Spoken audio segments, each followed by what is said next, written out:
we continue. We thought this might be a short-term fix for the pandemic, but here we are, almost 3/4 of a year later with, if you haven't had a chance to go to the website recently, take a look. The cavalcade of Hall of Famers is there. It's an amazing group of people.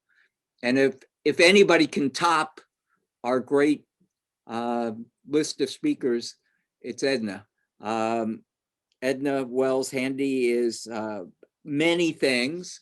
I'll just hit a few of the highlights. She started her own business. It's a consulting firm. It's MWBE certified. They do management consulting, particularly focused on organizational turnarounds and management.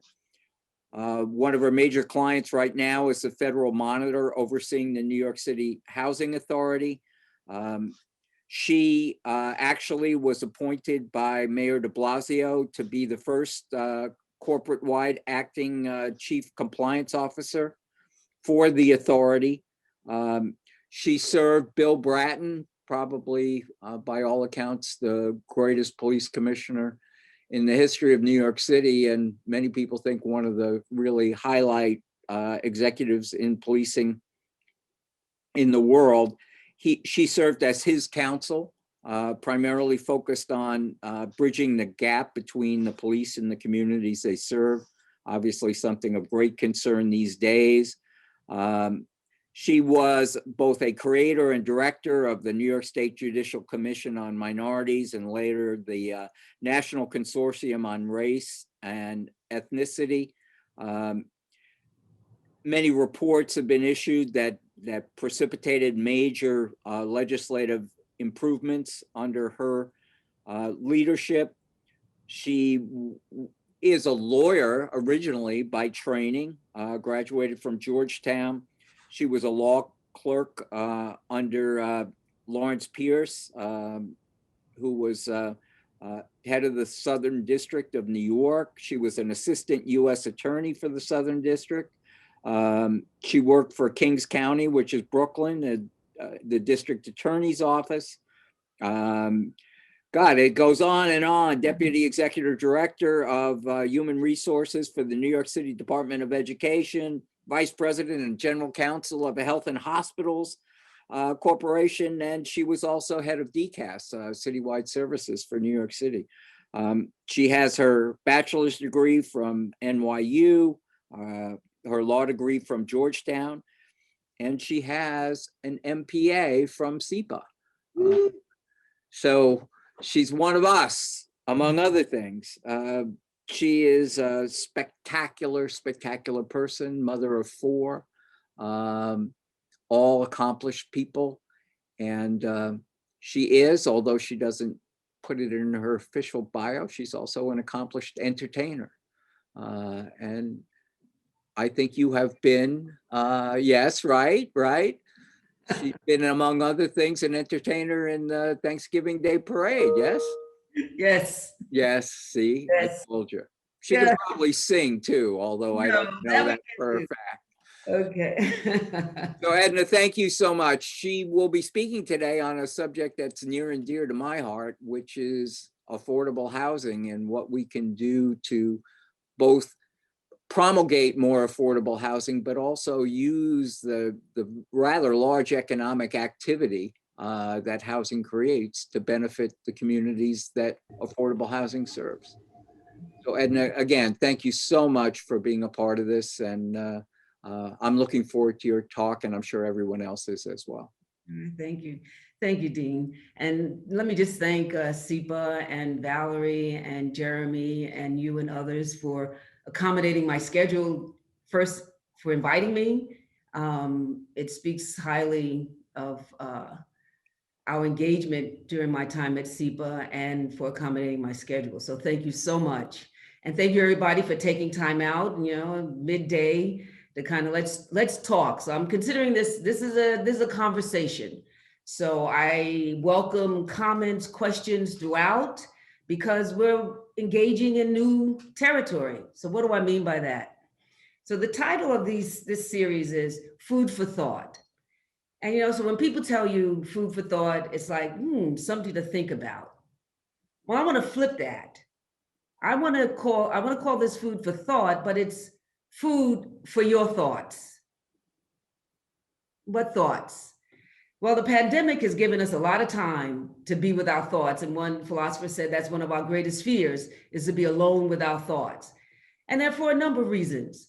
But sometimes they're for reasons not because we're thinking about the ultimate questions, but we're thinking about who are we, why are we, what are we to do, and why are we on this planet? And there are also opportunities and thoughts about, thoughts that might be too big for us, thoughts that scare us about our place in this world, in this society.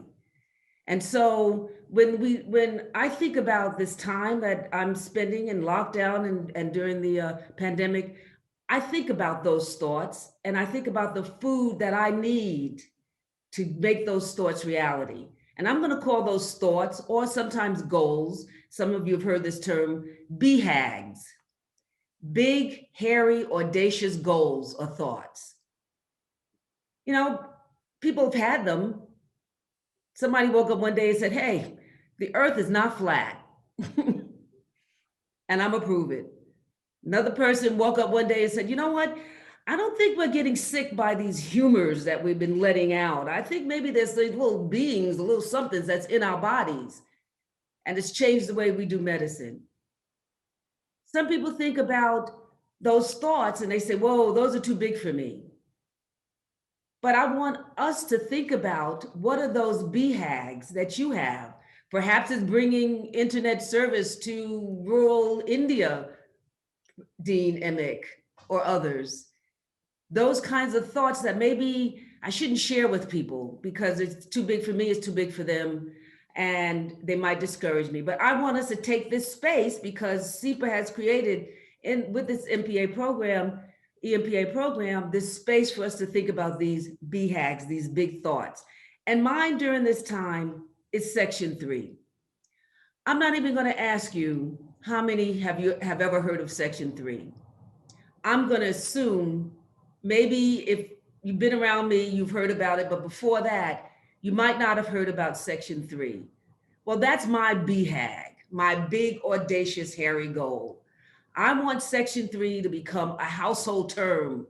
I want everybody to think Section 3 walking down the street to look at a construction project and wonder, where's Section 3 in this? I want us to make sure that that's part of every agenda, every platform of every politician, every question that's being asked of new people going up for this administration. I want that to be part of the culture as we go forward, as we try to get out of where we are in this pandemic. So that's my BHAG, but I want you to think about yours and where yours might intersect with this one, because these are the times that are a gift to us to move it to that level. So my BHAG, so let's talk about Section 3. I'm going to share my screen.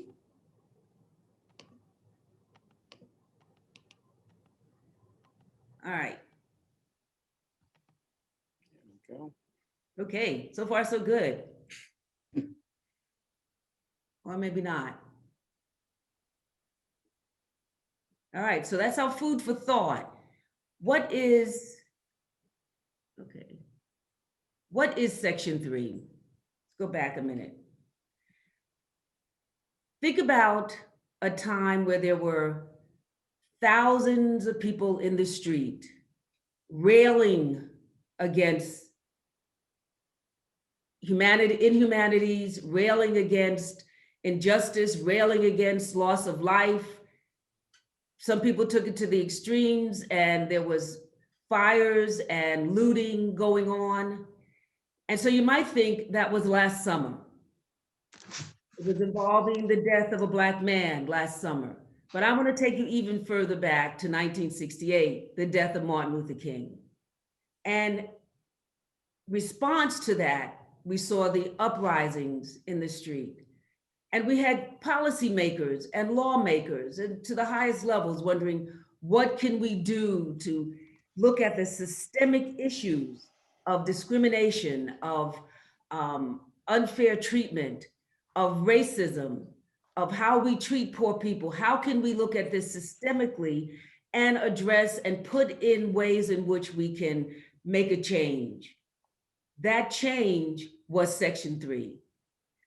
Section 3 was part of the civil rights legislation, but you don't think about it in those terms. You know about the 1964 Civil Rights Act. Many of you know about the 1968 Fair Housing Act, but Section 3 comes out of the 1968 Housing and Urban Development Act, which set up HUD, and we're familiar with HUD. What was its goals?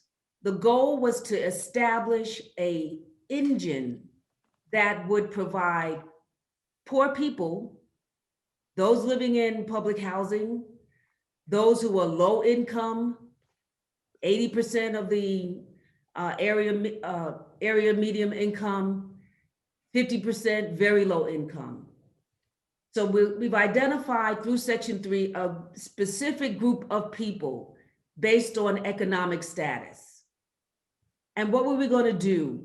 We were going to use federal funds, federal housing funds, primarily used in construction, and we were going to have set-asides, and we were going to have goals. So what were the set-asides? If you're using a federally funded project, if you have a federally funded project, and you had to hire new people, say you had to hire 15 new people, 30% of those new hires would have to be Section 3 beneficiaries, low income, very low income housing residents. If there were, if under the contract, you had a certain dollar amount, 10% of that dollar, of the dollar amount, if let's say again, your contract was, let's say $15,000, 10% of that would need to go to low income, very low income, or public housing residents who own their own businesses, who could avail themselves, who had services needed under that contract. 10% would go to those Section 3 beneficiaries for construction contracts, 3% for non-construction contract. So think about it. 1968, we have this engine that was going to allow those who were trapped in low income public housing settings, who had perhaps no opportunities for growth and for entrepreneurship. The federal government, through Section 3, set up this engine that these people could then join to become members of the middle class, to buy their own homes, to engage in the American dream that so many people at that time had been locked out of. All right, so are we all clear? That is Section 3. It is a right under Section 3. Now, there is language in Section 3 that talks about those who are administering it should do it to the best of their abilities, to the greatest extent possible, which is kind of interesting for a law, but notwithstanding the effort, there were rights and obligations established as far back as the late 60s and early 70s. The key to Section 3, it involved, if not billions, millions of dollars, but it required no new money. No new money. You didn't need a new appropriation. You didn't need a new funding stream. If you had construction going on, there was, and it was being used by federal housing dollars, Section 3 applied. Now let's look at New York City, New York State, and NYCHA, because those are three areas of interest now. New York City's preliminary fiscal year 22 preliminary budget is $92.28 billion. How much of that is covered by Section 3? Well, we're gonna try to answer together the question of why you never heard of Section 3 and what happened. Well, we don't know how much. So that's our first line of inquiry. How much of New York City's preliminary budget goes to or is covered by Section 3? We know that Section 3 monies come in housing assistance, it comes in community development assistance, community development block grant dollars, and disaster recovery, meaning and including Sandy money. We do know at least 11 city agencies receive Section 3 money. Department of Education, HPD, Small Business Services, Office of Emergency Management, Department of Parks, the Mayor's Office of Resiliency and Recovery. So there is a significant pot of money that we know is Section 3 covered at the city level. Of the state's $150 billion budget, we don't know how much is Section 3. We do know that there are monies that are going to the Division of Homes and Community Renewal that are Section 3. To arrange for COVID vaccine, please. I'm sorry? Is that a question? Okay. So going further, we know NYCHA is the New York City. 28th of October, 1947. I think somebody has their mic on. If you're in the audience, make sure that you have muted your microphone. Thank you. Okay. So we do know with the New York City Housing Authority, it has a $2.19 billion operating budget. And the reason we focus in on the operating budget is that it's easier to see that those monies, with the assistance of federal dollars, at least 57% of that $2.1 billion falls under Section 3. So there's Section 3 dollars coming in at the state level, at the city level, and specifically at the NYCHA level. Just by way of background, the Department of Housing and Urban Development has the oversight of Section 3. If you want to go on its website, you'll see there are a number of places where they talk about opportunities under Section 3. It has the monitoring arm of Section 3, the enforcement arm of Section 3, and it has the reporting requirements for Section 3. So there's this whole infrastructure around Section 3. So you already have existing dollars and you have oversight. You have specificity as to what is covered, what kind of jobs are covered under Section 3. Many will say it's primarily construction, and it is a large focus on construction, but there are services, including IT services, accounting, payroll, manufacturing, transportation. All of these are covered. So you have covered dollars under Section 3. You have a myriad of positions covered under Section 3.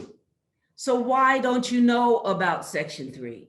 Why is not Section 3 part of the economic recovery programs that we have seen over the years, that came out of Sandy, that came out of the 2008 crisis, that was started in 1968, 1972. What happened and why? Well, this way, I can't tell you with any real definity. This is why it's one of those BHAGs, why we're really looking into it and trying to determine what happened and why, particularly the why. But let me give you just a little background on this. I grew up in public housing. I never heard of Section 3. I lived in public housing until I graduated from law school. And I say to this day, had I known about Section 3, you would have heard about the law firm of Wells, Handy and Associates. Many of my contemporaries who grew up in public housing did not know about Section 3. Dare say many of the residents today don't know about Section 3. So what happened when you had this really well thought out, well designed program to bring people out of the underclass and into the middle class. What happened that that it got derailed? I can only tell you kind of like my conjecture around it until we get more evidence. But let's look at the civil rights legislation and its histories. There were lawsuits against the Civil Rights Act, Title VII, its progeny, Title VI, Title IX, any of those laws that were meant to even the playing field and to provide opportunities for those who were unfairly and unlawfully denied opportunities. They have been mired in lawsuits. They have not been accepted in ways in which the framers of the laws wanted them to be accepted. So now we know whenever you say something like quota or set aside, it rings bells. And that's exactly what Section 3 is. It's quotas and set asides, but they're legal quotas, legal under the law, because they're not race-based. The beneficiaries are economic beneficiaries. But I think you have the overlay of quota and set aside. What else might be the reason of what happened? At one point in time, particularly NYCHA was held as the model for public housing. It was seen as temporary housing while those who were coming from the military particularly got themselves together, were able then to move into other developments that were for veterans. And so at one point, perhaps the thought that we didn't need it. This is conjecture. It wasn't needed because initially public housing, the emphasis was transitional housing for veterans who in many instances had positions, had jobs. But that's just public housing. You still had a major component of Section 3, which was low and very low income. So again, what happened? Why is it not that economic engine that it was intended to be? I can share with you my experience. The dean talked about my having come into NYCHA, being appointed by the mayor as its first chief compliance officer. And I came in, many of you heard about the scandal that hit NYCHA around lead and the falsifying of documents and signatures. And so the question came in, when I started was, well, if we're not in compliance with lead, what else are we not in compliance with? And residents, the hue and cry from the residents and resident leadership is, take a look at Section 3. So we started looking at Section 3 and what was happening with Section 3. And what we found was that there was not the corporate energy that you would want around a well-defined opportunity for residents to make their way into the middle class and to uplift the surrounding communities. We found that there was Section 3 managerially, there was Section 3 components throughout the organization.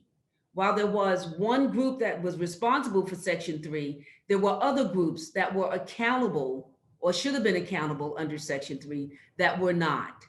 And you had this almost cyclical disruption of leadership in NYCHA, so that you didn't have the longevity, you did not have the continuity of someone who was committed to and who could then bring the organization into focus around Section 3.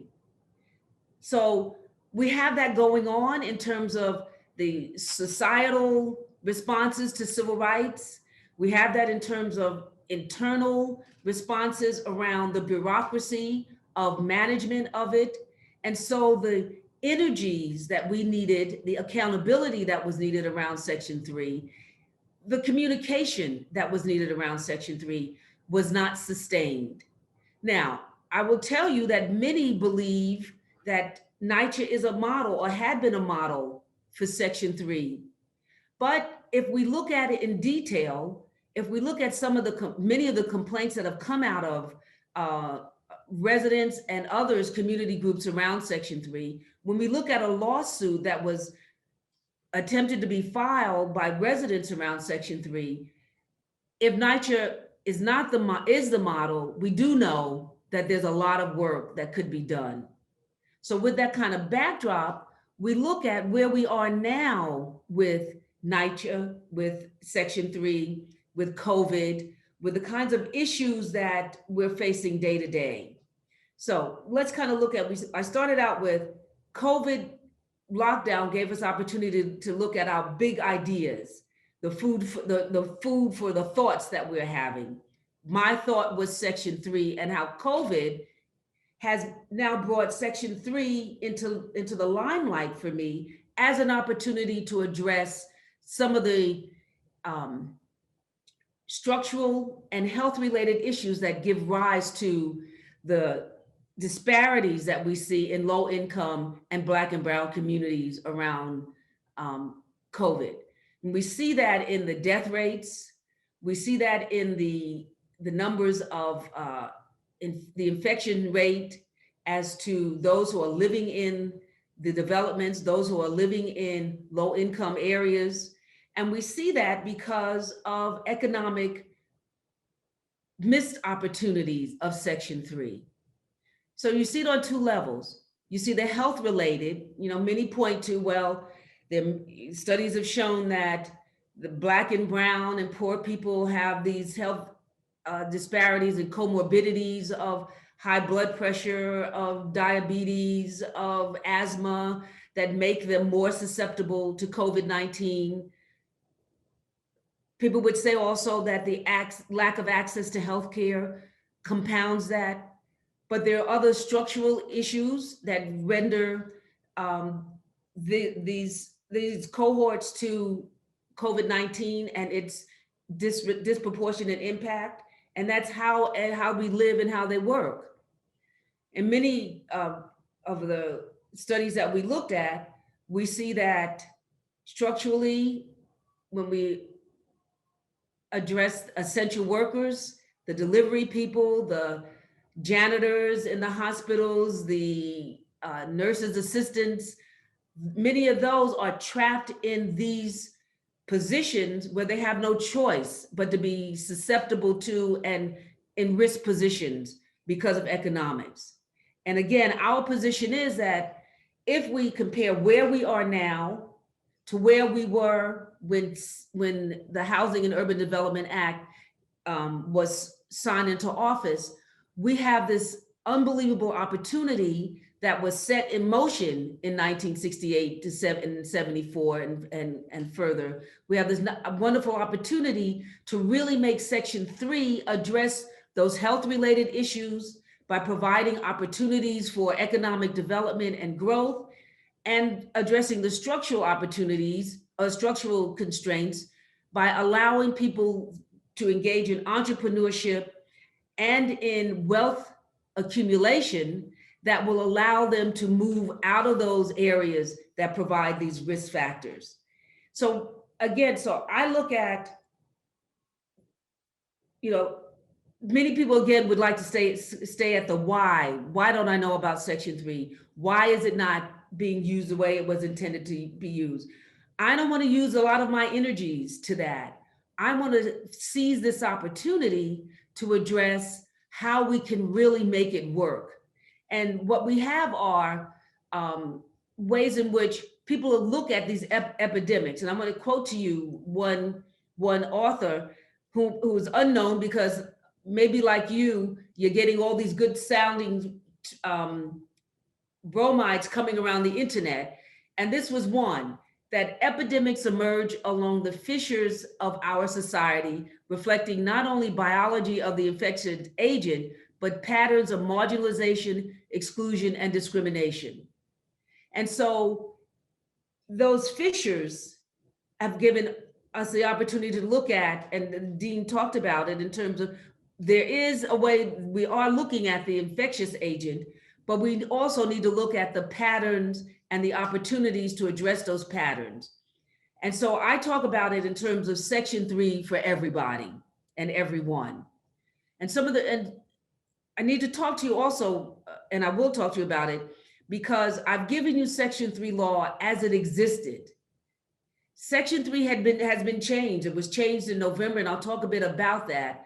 But whatever recommendations we're making today we make it with the same authority and support that we would under the new law. So what are these recommendations? Private right of action. Talked about the law. The law talks about, which is a very strange way of putting the law, to the greatest extent possible. It's not a do or don't do. It's and so how do you measure to the greatest extent possible? Many of the scholars in Section 3 literature talk about the limitations of HUD, the Department of Housing and Urban Development, to be the monitor for Section 3.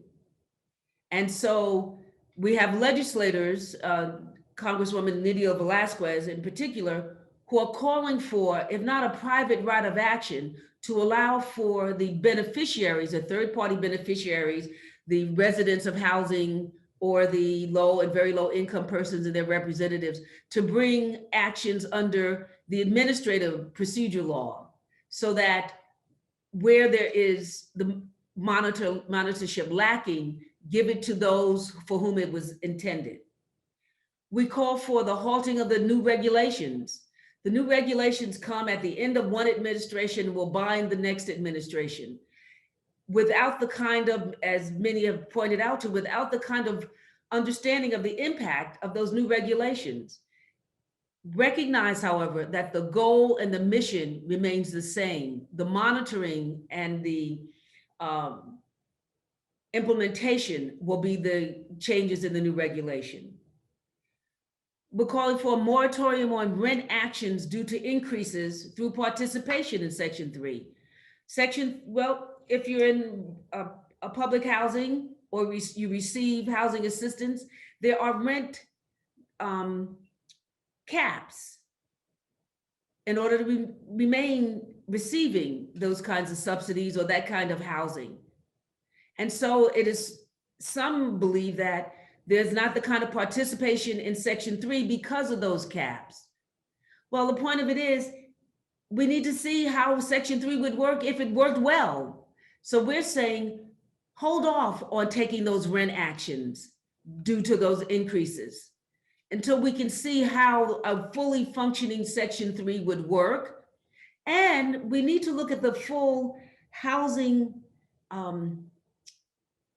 infrastructure as well as ecosystem, because public housing is part of the affordable housing market that leads to the private market. And we all recognize that there is insufficient affordable housing, at least in New York, to meet the needs. So if you take actions based on these increases through the Section 3 participation, you'll be moving people into a situation that jeopardizes their housing because they can't find housing that they can afford. So we're saying hold off on those kinds of actions. We're calling for whatever level of government you're at. Section 3 needs the kind of collaboration that we see in social impact, that we see in public-private partnership. We need to bring everybody at the table. I think of the movie, was Apollo 13, Houston, we have a problem. Everybody was at the table. The manufacturer, the user, the designer, the deliverer, you name it, they were all at the table. It's like the Kaizen approach with Lean Six Sigma. You have everybody in the pipeline at the table to see where the gaps and overlaps are, where the leakage is. And we need that at the federal, state, and local level. Who are those people? If we're talking about a construction project, we need the budget people, to tell us what the total amount is. We need the Section 3 people to tell us this amount of the total budget is covered under Section 3. We need the residents and their representatives and the beneficiaries to tell us this is the availability of Section 3 participants. We need the chief procurement officers to tell us what procurement is going to be part of this process. We need our inspector generals so that we can have the kind of monitoring enforcement that would provide us with a really well-oiled opportunity to provide this pipeline through. We need accountability. While yes, there is reporting, so much of it is self-reporting. And we need the accountability of an independent oversight of that. We need to identify the models. Chicago public housing is often held up as a model for Section 3. Now, if you look at the history of Chicago public housing, it provides a whole host of opportunities to look at where the go is public housing, from its being taken over in receivership to its destruction of public housing proper. But now it is looked at as a way in which to bring its present configuration, because it's thought that Chicago is a model for where the go is public housing. It's a model for that type of end-to-end Section 3 opportunity. And then there's the cross collaboration that the comprehensive planning will provide. But there's got to be the cross collaboration on the various levels of government. We shouldn't have federal, state, and local operating independently. They should be operating together. And it need not be in a major approach to it. It could be as a pilot. And we have an opportunity in New York for that pilot. For example, Governor Cuomo secured funding for NYCHA to rebuild and repair roofs and elevators and boilers. It's $450 million.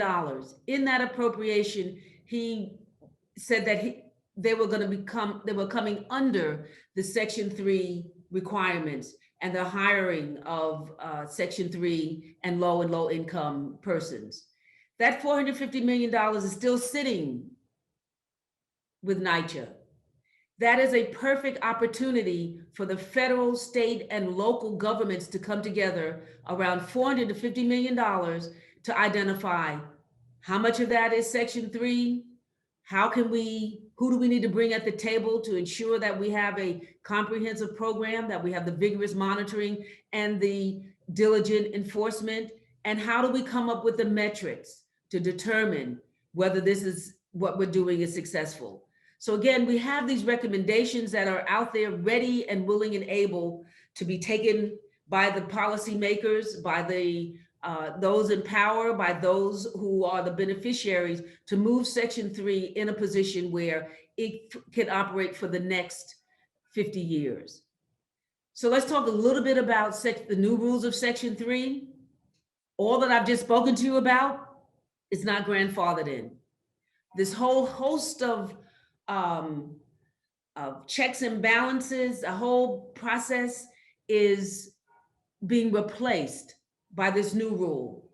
The new rule is moving towards what they call hours worked. And if you see how difficult that kind of metric is, they've set up thresholds for applicability. We're saying hold off on that. Hold off on setting forth that new rule and asking that as they look for a new head of HUD and who's going through the process now, there'll be new heads of HUD national, there'll be new heads of HUD regional, there'll be new heads of HUD locally. And with all this newness, there's an opportunity to look at how this new rule will operate and whether we need to go back and find what was working with the old rule. Because we know that the mechanisms might change, but the mission has not. And that mission, it was to ensure employment and other opportunities generated by HUD financial assistance, existing dollars, again, to the greatest extent possible, to be directed to very low income and those living in housing. Why? Again, going back to that quote, we are seeing that our society is only as healthy as our sickest. And times such as these require that we come together in bold new ways. So hearkening back to our BHAG, our big, bold, hairy goal or thought, we can do this. Because as I want to tell my daughters that you mentioned earlier, be bold and mighty forces will come to your aid. And we have, all of us, the opportunity to look at how do we assist our most challenged residents in this most challenging time of COVID. We can do this with Section 3. We can rebuild our communities. Section 3 is that tool, and all we need to do now is to use them. So I thank you again for this opportunity, and open the floor to questions. Thank you, Counselor. That was fabulous. Since I see no hands up at the moment, I'll take the privilege of the convener and ask you a question based on your experience, particularly as a monitor and in the legal part of compliance and accountability. Do you think the problem at its heart is that these are goals with very little so far, very little quantification and consequence? In other words, no one's really directly responsible for adding up the numbers every year, making them publicly available, and then applying penalties or rewards for compliance. It's just left there to say, these are the goals, this is what you should do, and then that's it. Is that, am I understanding this properly? I think so. And I can't answer that without taking you into how government functions. And it wasn't until recently that we started talking about performance management in government, especially at the managerial level. There was performance in terms of rank and file, you know, and progressive discipline, those kinds of things. Mm-hmm. But in terms of managerial, we're relatively new to that. On the federal level, it was under Clinton Gore that we started looking at performance measurements for government. So once we started looking at it at higher levels in quote HUD. Mm-hmm. I started, in preparation, I started looking at, the why question, and it just jumped out at mine when you look at who's connected to whom and where they are on the power paradigm. If you look at the power paradigm on the federal government, HUD is very low on that paradigm. And some of you might recall the movie or the TV show, The Designated Survivor. Well, if everybody else in government was killed, the HUD secretary was going to be the one that was going to be the designated survivor. So you have a sense of, where housing is. So that's one. So we're new to it. So metrics are not the driving force, but that's why we have the opportunity now. So it could be. But then you also have with Section 3,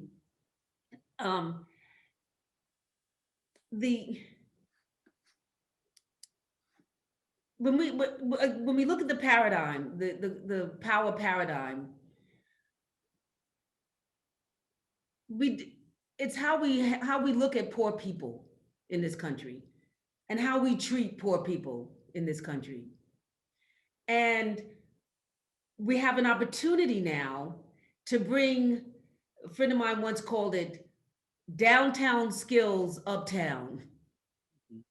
those downtown skills of the private sector, of the Lean Six Sigma that I talked about, of the Kaizen, of the performance management. We have this opportunity now to bring that into government at all levels, not just at the higher levels of government, but at the levels that deal day to day with the lowest levels of our society. So your point of it is, yes, it's here, but you don't have this spring of agitation around it, of advocacy around it.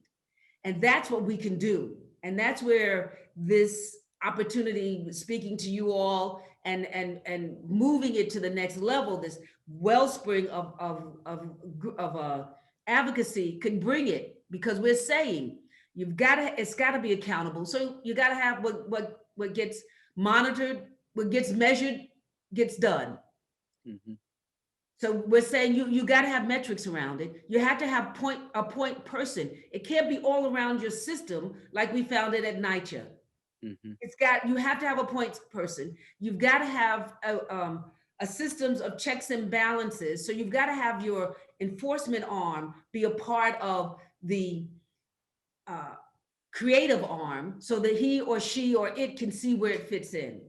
Mhm. Thank you. Thank you. I have a question, Yes. and I ask it because some members of my church live in public housing, and several of them have run into this problem where something went wrong. The gas has been cut off, and it's not going to be repaired for 6 months. So for 6 months now, they've been out gas, and they have hot plates to serve to cook and provide for their families. Now, is there anything under Section 3? And this is not something that just happened once. It's not just in Kings County, it's happening in Queens. And it's something that seems to be repeated, so that now everybody knows that once you have a problem, and it usually starts out outside of the home, it's not the people in the apartments, it's somebody was out doing some construction, cut off a pipe or hit something, and now all of a sudden all the gas is cut off for the building or buildings. And now everybody has no gas for 6 months. That's a long time to be without gas. So now, is there something in Section 3 that would help somebody address that currently right now and prevent it in the future, that for 6 months you're without gas? Okay, so this is a three-part answer. The specific answer to your question, Section 3 requires training. And out of those dollars, or already existing dollars, there's the opportunity to provide training programs, particularly in the skilled trades and in the construction trades, that would give the individual residents the abilities to handle those kinds of things, where it's fixable on that end. Put it that way. I see others on the call who are familiar with opportunities in other public housing developments in other parts of the world that provide those kinds of trainings, fixes, repairs, those skills to its residents, so that there would be a baseline of abilities to provide that kind of expertise at that level.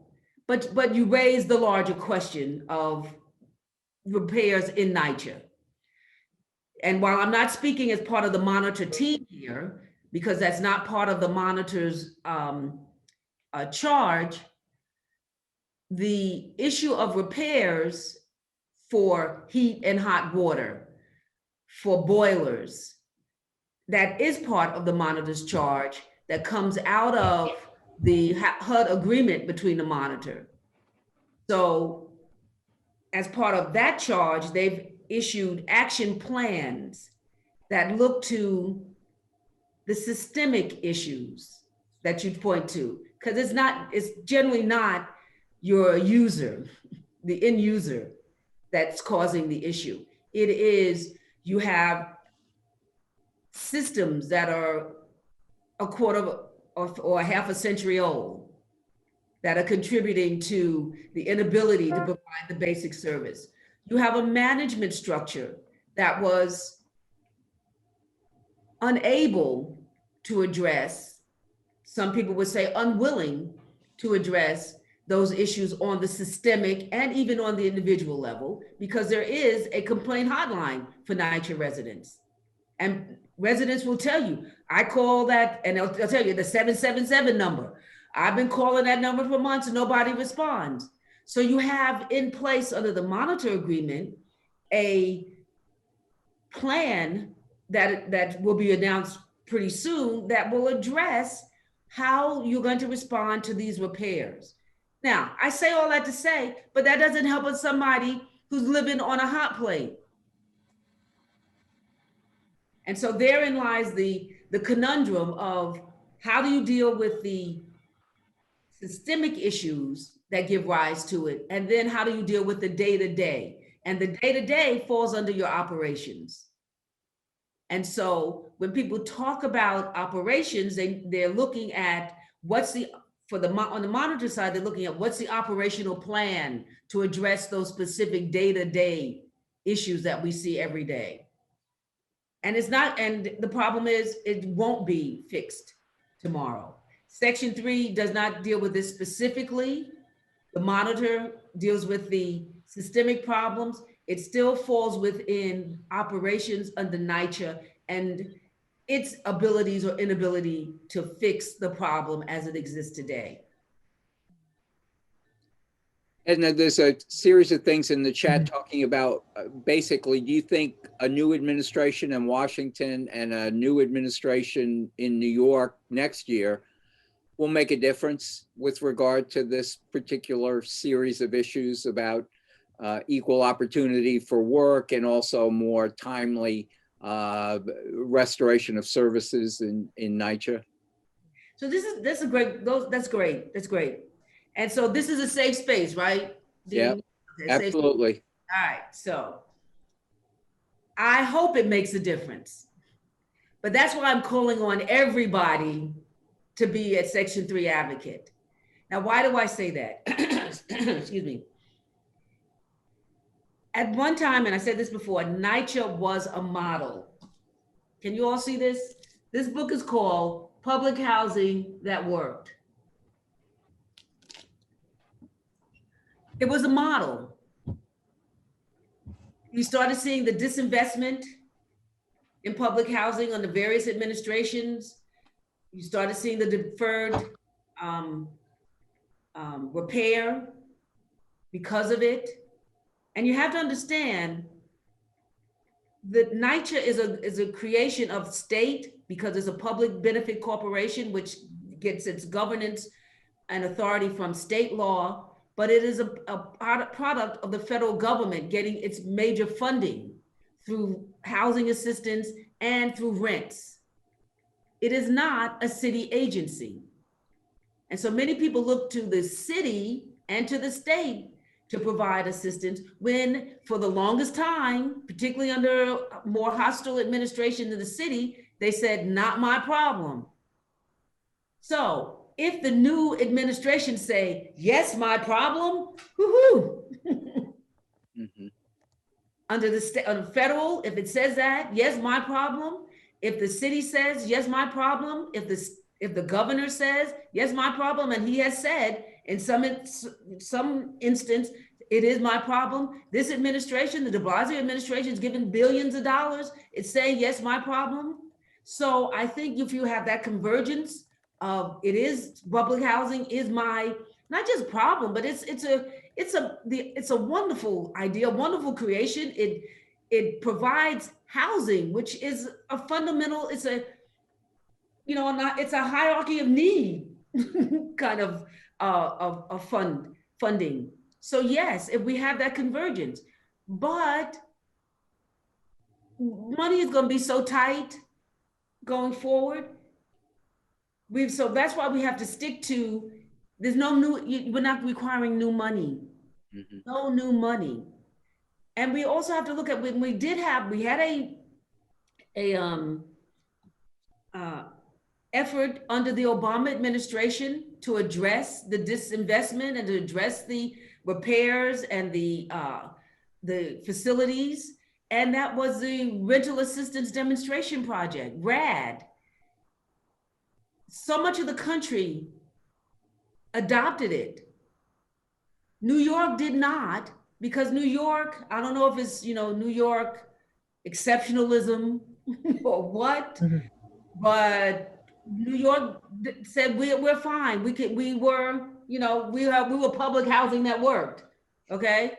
Well, it didn't work. And so, but now you have experience with this RAD, which is a bringing in private sector to provide services or to provide management and not ownership per se, but management. But it's not without its critics. Mm-hmm.